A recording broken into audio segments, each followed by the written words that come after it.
Kamlesh DJ Kelhari.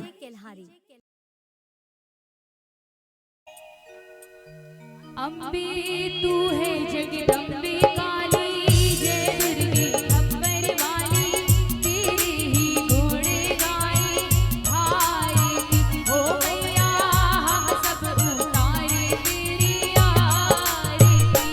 Ambe तू है जगदम्बे काली, जय दुर्गे अम्बर वाली, तेरे ही गुण गाए आरती हो मैया, हम सब उतारे तेरी आरती।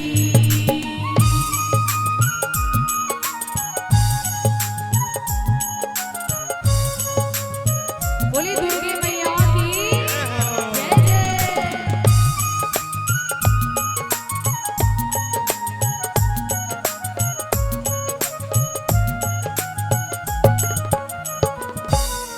तेरे भक्त जनों पर माता भीड़ पड़ी है भारी,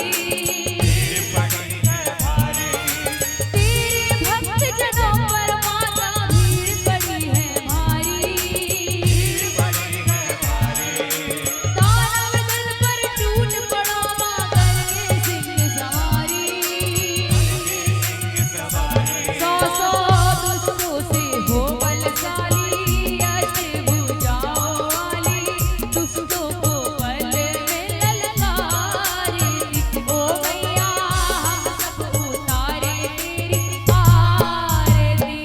अम्बे तू है जगदम्बे काली, जय दुर्गे अम्बर वाली, तेरे ही गुण गाए भारती।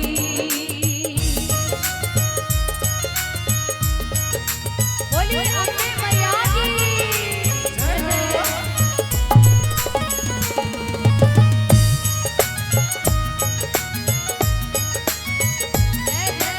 बोल दुर्गे मैया की। कमलेश डीजे केल्हारी।